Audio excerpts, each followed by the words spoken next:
हर महीने कृष्ण पक्ष की चतुर्थी तिथि को संकष्टी चतुर्थी होती है।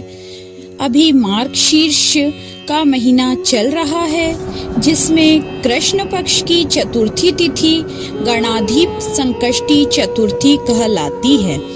चतुर्थी तिथि भगवान गणेश की पूजा और व्रत के लिए समर्पित है। इस दिन व्रत रखकर भगवान गणेश की पूजा की जाती है। मार्गशीर्ष की संकष्टी चतुर्थी के दिन किए पूजा व्रत के फल से समस्त संकटों का नाश होता है। इस वर्ष संकष्टी चतुर्थी गुरुवार 30 नवंबर 2023 को पड़ रही है। संकष्टी चतुर्थी का महत्व। संकष्टी चतुर्थी पर भगवान गणेश का पूजन किया जाता है। मान्यता है कि संकष्टी चतुर्थी का व्रत करने से मनोकामना पूरी होती है, कष्टों का नाश होता है। विवाहित स्त्रियां इस दिन व्रत रखकर पति की लंबी आयु और सौभाग्य की प्रार्थना करती है। आर्थिक संकट से मुक्ति एवं संतान प्राप्ति के लिए इस चतुर्थी को फलदायिनी माना गया है। मार्गशीर्ष मास की संकष्टी चतुर्थी की प्रामाणिक व्रत। पार्वती जी ने गणेश जी से पूछा कि अग्न कृष्ण पक्ष की चतुर्थी संकटा कहलाती है, उस दिन किस गणेश की पूजा किस रीति से करनी चाहिए। गणेश जी ने उत्तर दिया कि हे हिमालय नंदनी, अगहन में पूर्वोक्त रीति से गजानन नामक गणेश की पूजा करनी चाहिए।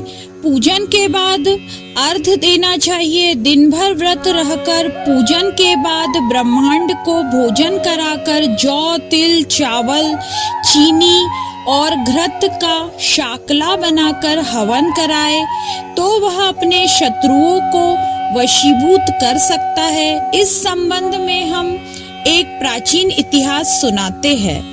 प्राचीन काल में त्रेता युग में दशरथ नामक एक प्रतापी राजा थे। वे राजा आखेट प्रिय थे। एक बार अनजाने में ही उन्होंने एक श्रवण कुमार नामक ब्राह्मण का आखेट में वध कर दिया। उस ब्राह्मण के अंधे माँ बाप ने राजा को श्राप दिया कि जिस तरह हम लोग पुत्र शोक में मर रहे हैं, उसी भांति तुम्हारा भी पुत्र शोक में मरण होगा। इससे राजा को बहुत चिंता हुई। उन्होंने पुत्रेष्टि यज्ञ कराया। फल स्वरूप जगदीश्वर ने राम रूप में अवतार लिया। भगवती लक्ष्मी जानकी के रूप में अवतरित हुई। पिता की आज्ञा पाकर भगवान राम सीता और लक्ष्मण सहित वन को गए, जहां उन्होंने खर दूषण आदि अनेक राक्षस व राक्षसों का वध किया। इससे क्रोधित होकर रावण ने सीता जी का अपहरण कर लिया। सीता जी की खोज में भगवान ने पंचवटी का त्याग कर दिया और शम्युक पर्वत पर पहुंचकर सुग्रीव के साथ मैत्री की। तत्पश्चात सीता जी की खोज में हनुमान आदि वानर तत्पर हुए। ढूंढते ढूंढते वानरों ने गिद्धराज संपाति को देखा। इन वानरों को देखकर संपाति ने पूछा कि कौन हो, इस वन में कैसे आए हो, तुम्हें किसने भेजा है, यहाँ पर तुम्हारा आना किस प्रकार हुआ। संपाति की बात सुनकर वानरों ने उत्तर दिया कि भगवान विष्णु के अवतार दशरथ नंदन राम जी सीता और लक्ष्मण जी के साथ दंडक वन में आए हैं। वहाँ पर उनकी पत्नी सीता जी का अपहरण कर लिया गया। हे मित्र, इस बात को हम लोग नहीं जानते कि सीता कहाँ है। उनकी बात सुनकर संपाति ने कहा कि सब रामचंद्र के सेवक होने के नाते हमारे मित्र हो।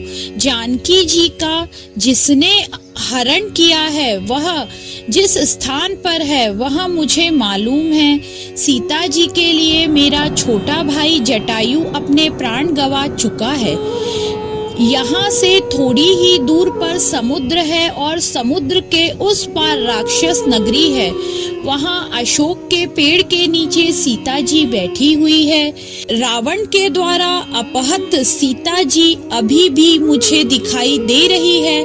मैं आपसे सत्य कह रहा हूँ कि सभी वानरों में हनुमान जी अत्यंतशाली है, अतः उन्हें वहां जाना चाहिए। केवल हनुमान जी ही अपने पराक्रम से समुद्र लांघ सकते हैं, अन्य कोई भी इस कार्य में असमर्थ है।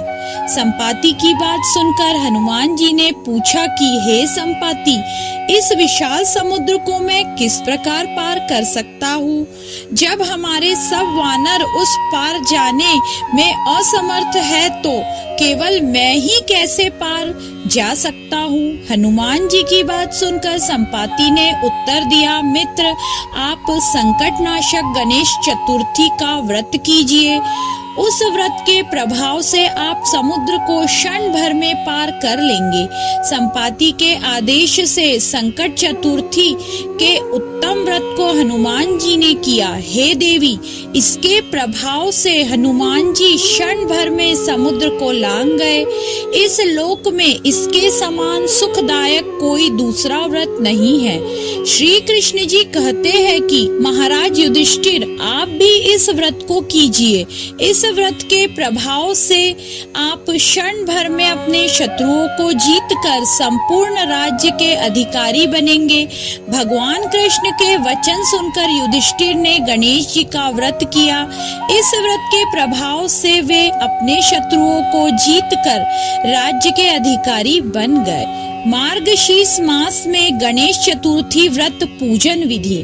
प्रातः काल उठकर नित्य कर्म से निवृत्त हो, शुद्ध होकर स्वच्छ वस्त्र धारण कर ले। श्री गणेश जी का पूजन पदोपचार, धूप, दीप, नैवेद्य, अक्षत, फूल विधि से करे। इसके बाद हाथ में जल तथा दुर्वा लेकर मन ही मन श्री गणेश का ध्यान करते हुए व्रत का संकल्प करे। मम सर्व कर्म सिद्धये, सिद्धि विनायक पूजन महम करिष्ये। अब कलश में जल भरकर उसमें थोड़ा गंगा जल मिलाए। कलश में दुर्वा, सिक्के, साबुत हल्दी रखे। इसके बाद लाल कपड़े से कलश का मुख बांध दे। कलश पर गणेश जी की प्रतिमा स्थापित करे। पूरे दिन गणेश जी का मंत्र का स्तवन करे। संध्या को दोबारा स्नान कर शुद्ध हो जाए। श्री गणेश जी के सामने सभी पूजन सामग्री के साथ बैठ जाए। विधि विधान से गणेश जी का पूजन करे। वस्त्र अर्पित करे। नैवेद्य के रूप में 10 लड्डू अर्पित करे। चंद्रमा के उदय होने पर चंद्रमा की पूजा कर अर्घ अर्पण करे।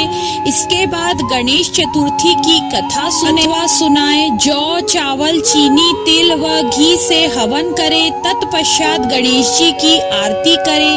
5 लड्डू प्रसाद के रूप में बांट दे। शेष 5 अगले दिन ब्राह्मण को दान में दे दे। श्री गणेशाय नमः।